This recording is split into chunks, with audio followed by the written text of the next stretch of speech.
Bismillahirrahmanirrahim.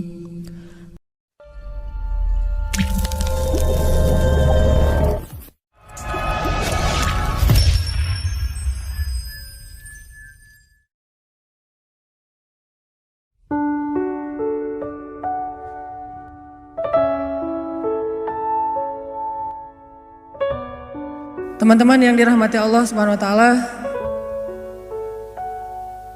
kita mungkin pernah dengar cerita suatu hari Nabi lagi boncengan sama seorang anak kecil. Lagi naik motor, merek motornya tuh kuda. Jadi lagi naik motor berdua sama seorang anak kecil. Kalau nggak salah anak kecil itu masih SD lah usianya.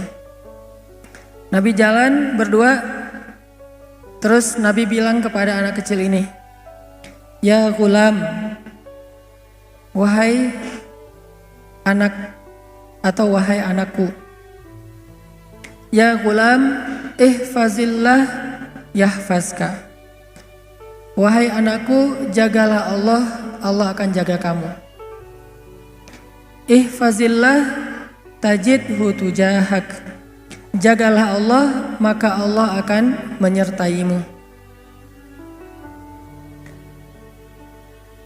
Wa'lam annan nas law ijtama'u ala ayyadurruk la yadurruka illa bima kataballahu alaik."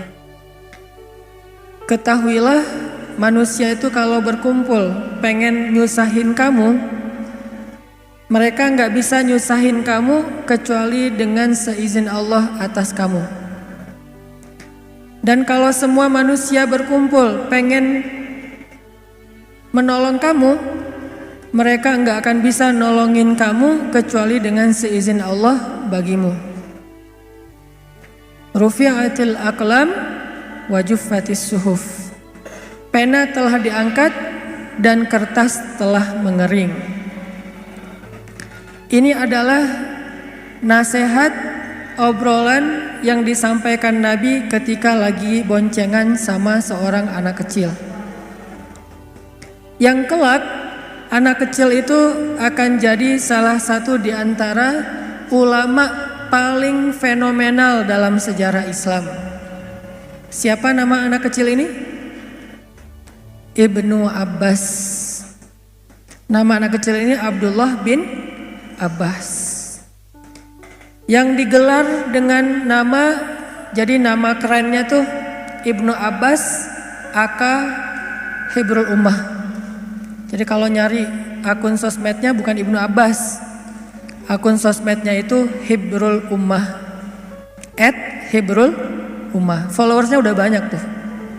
Coba cari, googling atau YouTube, cari Abdullah Ibnu Abbas.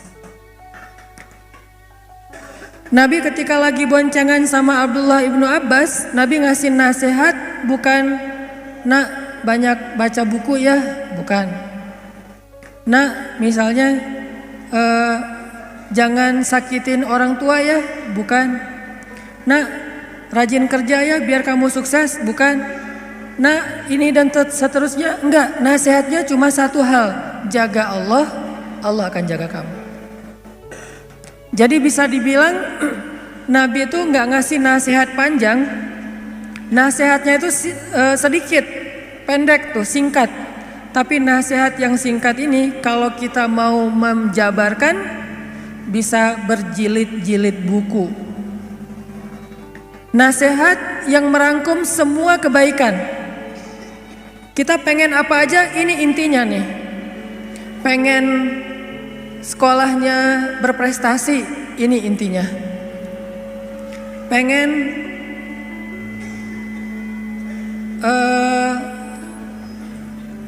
bisnisnya lancar, ini intinya. Pengen banyak temen, ini intinya. Pengen have fun dalam hobi-hobi dan permainan kita, ini juga intinya. Pengen statusnya nambah, jangan jomblo terus, ini juga intinya.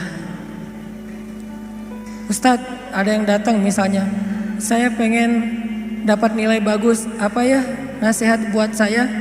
Kata Nabi, jaga Allah, Allah akan jaga kamu. Ustadz, saya agak-agak khawatir nih tinggal di kos-kosan sendiri. Gimana ya? Jaga Allah, Allah akan jaga kamu. Ustadz, gimana ya cara menghadapi teman yang kayaknya baper banget? Jaga Allah, Allah akan jaga kamu. Ustadz, gimana caranya biar gak ditolak? Karena saya udah sering ditolak, belum pernah diputusin. Ya gimana diputusin ya? Diterima juga belum. Itu saya banget tuh. Saya alhamdulillah belum pernah diputusin. Kecuali sekali doang. Karena diterima juga enggak, kayak Julaibib. Gimana caranya? Jaga Allah, Allah akan jaga kamu. Jaga perasaan Allah, Allah akan jaga perasaan kita. Jaga kedekatan dengan Allah, Allah akan jaga kedekatan dengan kita. Jaga hak Allah, Allah akan jaga hak kita. Jaga panggilan Allah, Allah akan jaga panggilan kita. Ihfazillah yahfazka. Jaga Allah, Allah akan jaga kamu. Dan inilah kunci kebahagiaan dalam hidup kita, teman-teman. Inilah kunci sukses dalam semua masalah kita. Inilah kunci pertolongan dalam semua kesusahan kita. Jaga Allah, Allah akan jaga kita. Itu aja kalimat ininya. Kalau perlu jadi status, jadi hashtag, jaga Allah, jaga kita.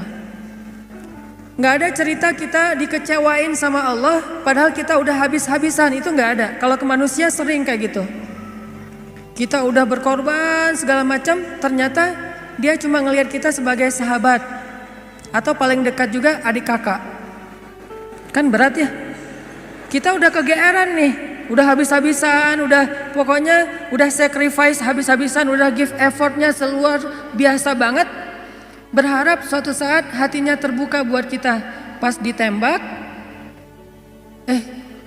jadi gimana nih? Apanya gimana? Kan kita udah lama jalan berdua, jalan bareng ya, udah lama nih. Padahal baru sebulan. Kenapa berasa lama? Karena udah habis-habisan kan? Berasa kayak udah seluruh hidup kita tuh udah kita korbanin buat dia. Kan kita udah lama jalan bareng. Kira-kira gimana? Kamu mau serius atau enggak? Serius dong kata dia. Kita udah wah Masya Allah serius. Maksudnya mau nikah, kita jadi adik kakak aja ya. Seriusnya ternyata serius jadi adik kakak, jadi sobatan doang. Coba, kecewa gak sih sama orang kayak gitu? Langsung unfollow, langsung di block ya. Langsung left group kalau dalam satu grup. Itu ke manusia bisa banget tuh kayak gitu. Kita udah bantu dia, kita udah nolongin dia, kita udah temenin dia. Ujung-ujungnya pas pulang misalnya nih, kita temenin dia jalan, kita temenin dia belanja. Ujung-ujungnya pas makan bayar sendiri, pulang bayar angkot bayar sendiri kan ya. Itulah manusia. Tapi kalau ke Allah tuh gak kayak gitu. Ihfazillah yahfazka, itu janji Allah. Maksudnya kamu kalau baik-baikan sama Allah, sama aku nih kata Allah, aku pasti lebih baik lagi sama kamu. Gak mungkin sebaliknya. Gak ada cerita Allah ngecewain hambanya tuh gak ada. Ah rugi saya udah sholat, ternyata hasilnya gini doang. Ah rugi saya udah jujur, ternyata gini doang. Ah rugi saya udah jadi berusaha dekat sama Allah, berdoa sama Allah dan seterusnya dan seterusnya. Rugi udah tahajud, gak ada. Satu-satunya berbuat baik yang gak mungkin dibalas dengan keburukan, cuman berbuat baik dalam hal mendekat kepada Allah Subhanahu wa Ta'ala. Kalau berbuat baik kepada manusia dibalas yang buruk, itu mungkin banget. Bukan karena dia jahat, tapi karena dia manusia. Dia punya banyak kekurangan dan keterbatasan. Sedangkan ke Allah gak bakalan. Yang ada kita berbuat baik kepada Allah sekali, Allah berbuat baik kepada kita 10 kali. Itu paling minimal, gak pernah kurang dari 10 kali. Kita jalan mendekat ke Allah, misalnya sejengkal, Allah mendekat kepada kita berapa? Sehasta. Kita mendekat kepada Allah sehasta, Allah mendekat kepada kita sedepa. Kita jalan kepada Allah dengan cara mendekat ke Allah dengan cara berjalan, Allah mendekat kepada kita dalam keadaan berlari. Itu yang terjadi. Ibaratnya kita telepon Allah sekali, Allah telepon kita 10 kali. Gak ada cerita kita ngejapri Allah terus diantepin contreng 2 tapi masih abu, gak kebaca.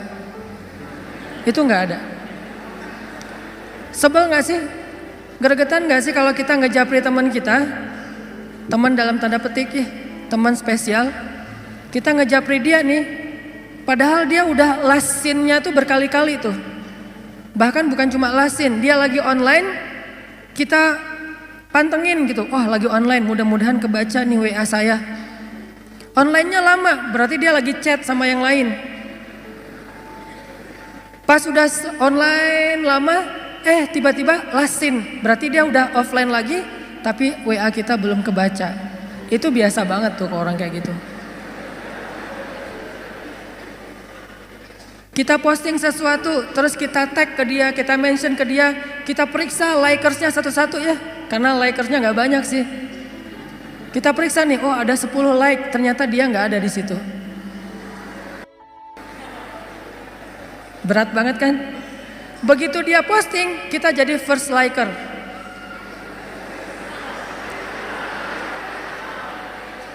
Kalau dia posting, kita langsung jadi yang pertama view, yang pertama nge-like. Seolah-olah hidup kita tuh nggak ada kerjaan lain kecuali mantengin kegiatan dia. WA-nya, Instagram-nya, Facebook-nya, Twitter-nya, pokoknya kita aktif banget. Tapi tidak ada respon dari dia. Biasa dibilang bertepuk sebelah tangan. Itu paling menggenaskan menurut saya. Itu baper banget. Apakah kita pernah kayak gitu sama Allah? Gak bakalan. Yang ada sebaliknya, kita berbuat sesuatu yang mengecewakan Allah, Allah tetap aja buat baik buat kita, tetap aja mendekat kepada kita, tetap aja tiap malam Allah datang manggil kita. Bayangin, setiap malam tuh Allah miss call kita loh, tapi kita reject. Allah yang miss call kita. Kita nggak pernah miss call Allah. Karena setiap kali kita telepon Allah pasti diangkat. Setiap kali kita nge-WA Allah pasti Allah langsung typing, bukan cuma read.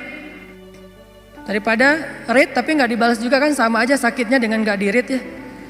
Ini begitu read biru langsung typing, langsung dibalas sama Allah. Wa idza sa'alaka ibadi anni fa inni qarib. Kalau hambaku bertanya kepadamu tentang aku, maka katakanlah sesungguhnya aku sangat dekat. Arti sangat dekat, nggak ada cerita sinyalnya lost sinyal. Nggak ada cerita lagi offline, jadi cuma centrang 1. Nggak ada cerita lagi sibuk sehingga pas kita telepon dialihkan ke voice call misalnya. Atau voice message. Ketika kita hubungi Allah, Allah nge-reject, itu nggak ada. Ini qarib, ditambah lagi ujibu da'watad da'i idza da'an. Aku pasti akan menjawab japri-japrian dari hambaku kalau mereka menjapri aku. Aku juga bakalan angkat telepon dari hambaku kalau mereka telepon aku. Nggak ada cerita aku akan mereject, nggak ada. Ujibu dalam bahasa sosial media, Allah pasti akan membalas japrian kita. Ujibu dalam bahasa telepon, Allah pasti akan angkat telepon kita. Mustahil Allah nggak ngangkat telepon kita. Kenapa ya telepon saya ditolak aja sama Allah? Kayaknya Allah lagi sibuk sama hambanya yang lain. Memang Allah sibuk, tapi Allah tidak pernah kewalahan. Kulla yaumin huwa fi sya'n. Setiap hari Allah sibuk, tetapi Allah tidak pernah kewalahan. La ta'khudhuhu sinatun wala naum. Allah tidak pernah lelah, tidak pernah mengantuk, tidak pernah tidur. Walaupun kulla yaumin huwa fi sya'n. Setiap hari Allah sibuk. Yang terjadi justru teman-teman, Allah nelpon kita, Allah manggil kita, Allah nge-miss call kita, tapi kita yang mereject. Dan hebatnya Allah gak pernah pundung loh. Di-reject lagi. Allah nggak pernah, udah males juga nelpon dia, di-reject terus. Nggak pernah kayak gitu. Sehari Allah nelpon kita 5 kali. Dan sehari 5 kali kita nge-reject panggilan Allah. Apakah Allah pundung? Besok dipanggil lagi, lusa dipanggil lagi. Dan bukan cuma di-reject, kita nge-reject panggilan Allah kadang-kadang sambil ngegerutu gitu. Duh, azan lagi, Kalau bahasa telepon, kok nelpon terus sih, udah di-reject masih nelpon aja. Masih mending nge-rejectnya pakai message gitu. Nge-reject misalnya lagi nyetir, lagi meeting gitu ya. Ini nge-reject tanpa alasan, reject aja pokoknya. Apakah Allah kemudian berputus asa? Enggak cukup 5 kali Allah nelpon kita, malamnya Allah ngejapri kita. Sepertiga malam Allah selalu turun ke langit dunia. Kemudian Allah bertanya kepada hamba-hambanya, hal min taib? Adakah di antara hambaku yang mau bertaubat sehingga aku terima taubatnya? Hal min mustaghfir? Adakah di antara hambaku yang mau meminta ampun sehingga aku ampuni dosa-dosanya? Hal min dhi hajah? Adakah di antara hamba-hambaku yang punya masalah sehingga aku tolong dari masalahnya? Allah japri kita setiap malam, teman-teman. Setiap malam. Apakah kita mengangkat atau membuka japrian Allah? Enggak. Kita tidur. Allah japri, kita tidur. Pas kita bangun, Allah telepon, kita reject. Dan itu terjadi bukan sekali 2 kali, sehari 2 hari teman-teman, bertahun-tahun kayak gitu. Dari sejak umur kita 12 tahun sampai umur kita sekian belas atau lebih 20 tahun, ternyata kita terus nge-reject dan tidak menghiraukan panggilan Allah Subhanahu wa taala. Tapi Allah masih manggil kita, ya ibadi, wahai hambaku, ditelepon lagi, gak pernah berhenti. Sampai akhirnya setelah belasan tahun, puluhan tahun kita nge-reject panggilan Allah, sekali-kalinya kita angkat, Allah senang banget coba. Begitu kita angkat panggilan Allah, hayya 'alas shalah,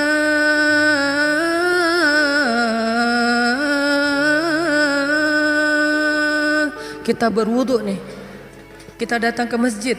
Begitu kita datang ke masjid, seolah-olah Allah menyambut kita di pintu masjid. Saking sayangnya Allah kepada kedatangan kita, saking senangnya Allah kita angkat teleponnya, sampai Allah cerita-cerita kepada yang lain. Kalau bahasa kita, telepon gua diangkat loh, gitu coba. Padahal kan Allah gak butuh kita kan ya. Kalau kita butuh kepada seseorang terus kita kayak gitu, wajar. Telepon gua diangkat loh sama dia. WA gua dibaca loh. Dia lagi typing loh. Dia lagi ngebales. Kenapa kita cerita ke teman kita? Karena kita merasa butuh kepada orang itu keren, orang itu luar biasa, dan kita merasa bangga kalau dibalas japriannya oleh orang tersebut. Tapi Allah gak butuh kita, teman-teman. Sama sekali gak butuh.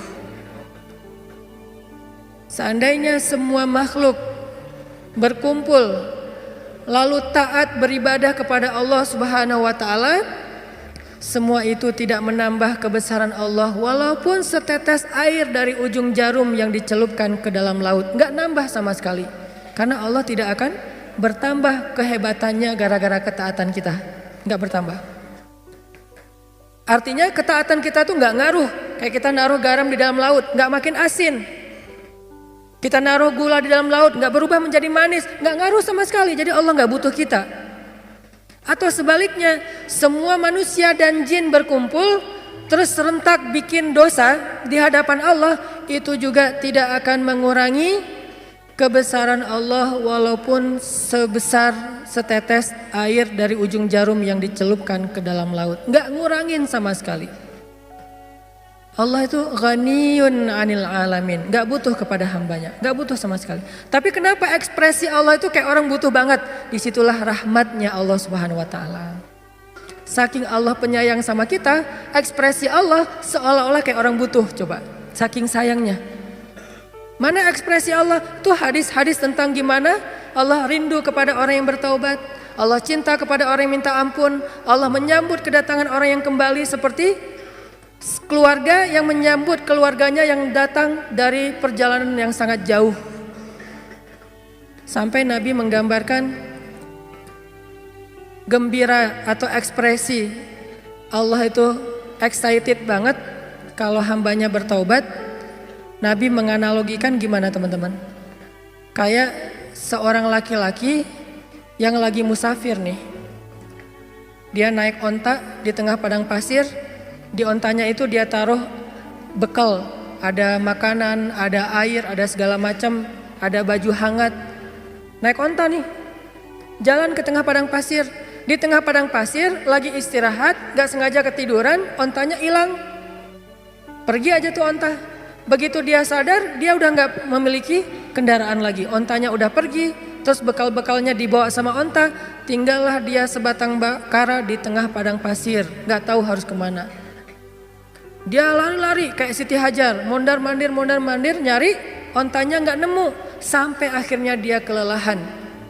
Ketika dia udah kelelahan, seharian mengejar-ngejar onta dan udah dehidrasi, kehabisan cairan, akhirnya dia pun tertidur antara tidur atau pingsan gitu karena saking lelahnya dan dehidrasi. Begitu dia sadar, dia melihat ontanya ada di sebelahnya tiba-tiba.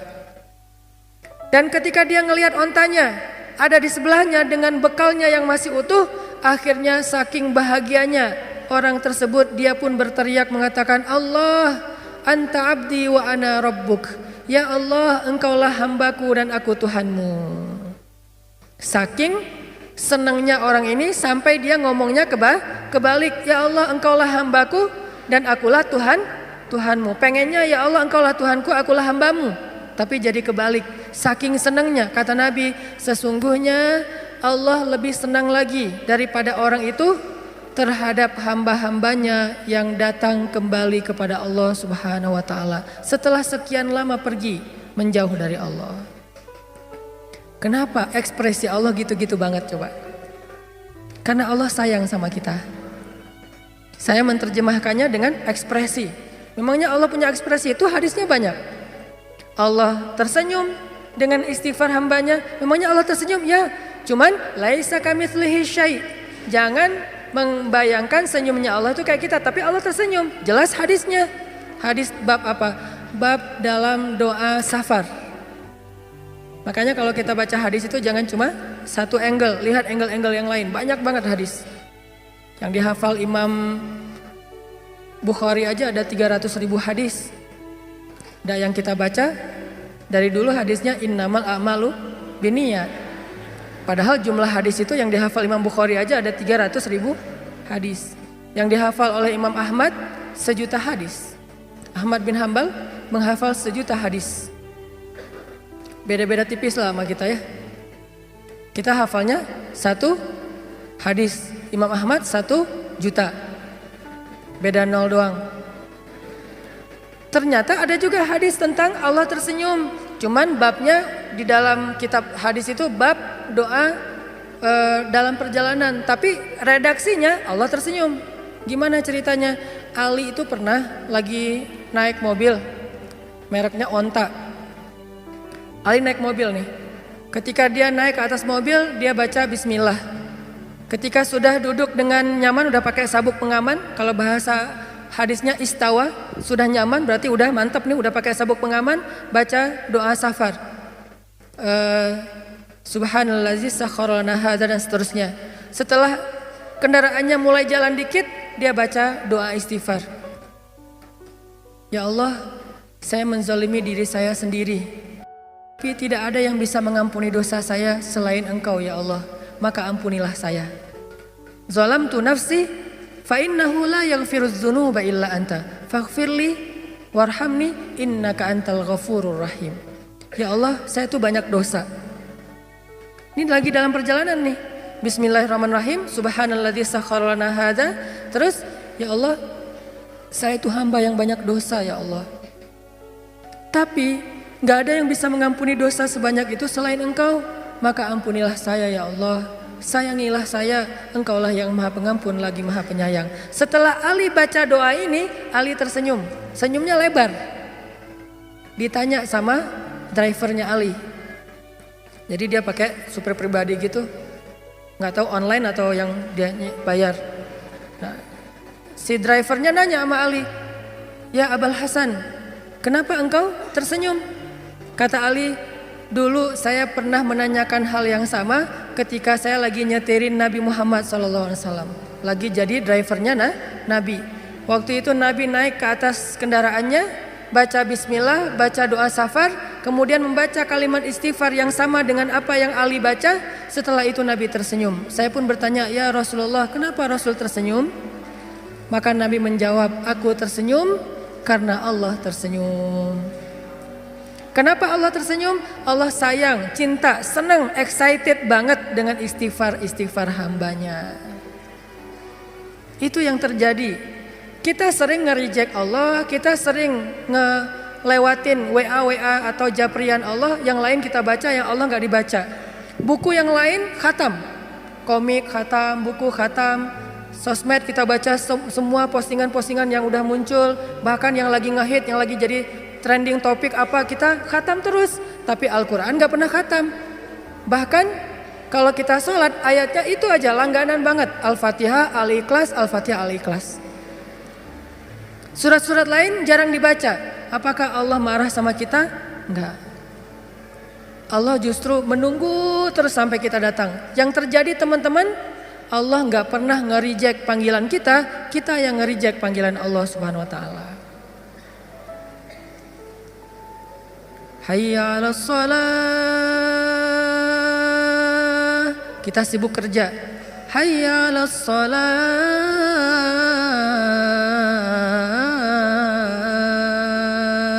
Kita sibuk main. As-salatu khairum minan naum. Kita sibuk tidur. Apakah besok Allah udah gak usah azan lagi dah, udah cukup, gak akan didengar juga? Enggak, azan terus aja berkumandang. Ternyata yang pundung itu bukan Allah, muazinnya. Malas azan di sini juga, gak ada yang datang. Akhirnya kenapa itu nggak ada azan? Allah pundung ya? Bukan, muazinnya yang pundung. Dia qomat doang. Dia yang qomat, dia yang imam, dia makmum. Terutama waktu zuhur dan subuh. Ini yang paling sepi nih, zuhur sama subuh. Zuhur alasannya sibuk kerja, subuh sibuk istirahat. Kalau waktu yang paling favorit itu maghrib lah ya. Masih lumayan kalau maghrib. Apalagi anak-anak kecil dari datang ke surau, ke musola. Kalau isya alasannya jalan, hangout. Artinya Allah gak pernah pundung sama kita teman-teman. Sehingga kata Nabi, ihfazillah yahfazka. Jagalah Allah, Allah pasti jaga kamu. Gak mungkin gak dijaga. Pertanyaannya adalah gimana cara kita menjaga Allah? Supaya Allah menjaga kita. Seperti apa bentuk nanti kita ngejaga Allah, dan seperti apa juga bentuk Allah menjaga kita. Pertama, yang dimaksud dengan menjaga Allah itu teman-teman, tetap husnuzon sama Allah. Itu yang pertama, maksud menjaga Allah, jangan buruk sangka kepada Allah. Kenapa? Karena kata Allah dalam hadis qudsi, ana inda dhanni abdi bi. Aku tuh tergantung gimana kalian mikirin tentang aku. Kalau bahasa resminya, aku tuh tergantung prasangka hambaku kepadaku. Kalau dia ingat aku ingat dia. Kalau dia nyebut nama aku, nge-mention aku mention dia lebih banyak lagi. Kalau kita mention Allah misalnya, Alhamdulillah, Subhanallah, Masya Allah, apalagi Allahu Akbar, kita mention Allah nih, maka Allah akan menyebut-nyebut nama kita di depan lebih banyak followers dibandingkan kita. Siapa followers Allah? Para malaikat yang terus mentawafi arasy Allah Subhanahu wa taala. Allah akan sebutkan di antara para malaikat, wahai para malaikat, coba catat ya, sesungguhnya aku cinta kepada Fulan bin Fulan. Nama kita di-mention sama Allah. Dan malaikat langsung ngeklik tuh, kepo gitu kan, ini Instagramnya isinya apa sih ini orang? Langsung dicari sama malaikat. Tiba-tiba malaikat juga following. Coba lihat nanti di statistiknya, setelah Allah nge-mention kita, itu followers kita nambahnya banyak loh. Siapa followers kita? Malaikat dan hamba-hamba Allah. Kita aja yang gak bisa ngelihat, tapi itu terjadi. Malaikat nge-follow. Terus malaikat berkata, wahai penduduk bumi dan langit, sesungguhnya Allah mencintai si Fulan, dan kami pun mencintainya, maka cintailah dia. Sehingga semua makhluk Allah mendoakan dia dalam setiap doa-doa mereka.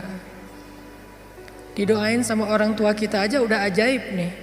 Didoain sama kiai aja udah ajaib, apalagi didoain oleh seluruh makhluk. Termasuk ikan di laut ngedoain kita. Kita pikir ikan tuh cuma berenang. Ikan tuh selain berenang kerjaannya bertasbih kepada Allah. Cuman tasbih mereka nggak kayak kita. Kalau tasbih kita kan subhanallah. Salat kita kan ruku dan sujud. Salat dan tasbih mereka kita tidak mengerti, tetapi mereka melakukannya setiap hari. Malah nggak pernah masbuk. Nggak ada cerita ikan masbuk dalam salat tuh nggak ada. Kalau kita sering masbuk kayak gitu aja doa kita masih diijabah. Apalagi makhluk Allah yang lain yang nggak pernah masbuk, nggak pernah berbuat dosa. Tapi itu yang ikan hiu makan orang, itu bukan perbuatan dosa. Emang fitrahnya kayak gitu. Emang kita dosa makan ayam? Kita makan ikan digoreng dosa? Duh saya mah gak tega sama ikan kok digoreng hidup-hidup gitu kan ya. Karena emang kayak gitu sunnatullah. Jadi itu bukan disebut sebagai dosa. Harimau mah banyak dosa, mending gak usah didoain sama harimau. Hiu apalagi. Kayak teman-teman yang senang ke Batu Karas atau ke Cimaja. Saya senang juga nemenin teman-teman liatin orang-orang pada main surfing di Batu Karas. Kan salah satu yang paling menakutkan buat para surfer itu adalah serangan hiu. Walaupun di Indonesia tingkat serangan hiu itu rendah banget dibandingkan Australia sama Afrika Selatan. Tapi maksudnya apakah hiu itu punya dosa besar gara-gara pernah membunuh manusia sehingga harus dikisos? Pokoknya kalau nemu hiu langsung sidang dan kisos. Nggak ada. Kenapa? Karena hiu itu tidak ada taklif. Dalam bahasa agama tidak disebut mukallaf. Apa mukallaf? Orang yang terbeban syariat, terbeban hukum agama. Hewan tidak terbeban syariat sehingga hewan tidak perlu dikenakan hukum. Ini ada apa ayam nggak menutup aurat? Nggak. Mana ada cerita hewan menutup aurat? Kenapa? Karena mereka tidak ghairu mukallaf, tidak dikenakan beban syariat. Kalau tidak dikenakan beban syariat berarti mereka suci sehingga doa-doa mereka semua diijabah oleh Allah. Persis kayak anak bayi. Anak bayi itu ghairu mukallaf. Bahasa yang lebih common lagi nggak balik, belum balik. Yang kemudian jadi bahasa Sunda, ya terbalik gitu. Itu mah beda lagi. Tapi itu balik itu dari bahasa Arab. Baligh sudah sampai cukup umur sehingga sudah faham. Bahasa agamanya bukan balik tapi mukallaf. La yukallifullahu nafsan illa wusaha. Bayangin didoain sama anak bayi, didoain sama makhluk Allah yang gak punya dosa. Siapa orang-orang kayak gini? Orang yang selalu menyebut-nyebut nama Allah dengan lisannya. Allah akan sebut dia lebih banyak lagi. Yang ada teman-teman, kita berbuat baik satu hal kepada Allah, Allah akan ngebalas minimal 10 hal untuk kita. Jadi arti jagalah Allah, Allah akan menjaga kita. Pertama adalah jaga prasangka kita kepada Allah. Jangan berprasangka buruk. Karena kalau kita berprasangka buruk kepada Allah, berarti kita telah berprasangka buruk untuk diri kita sendiri. Kalau kita berprasangka baik kepada Allah, berarti kita berprasangka baik untuk diri kita sendiri.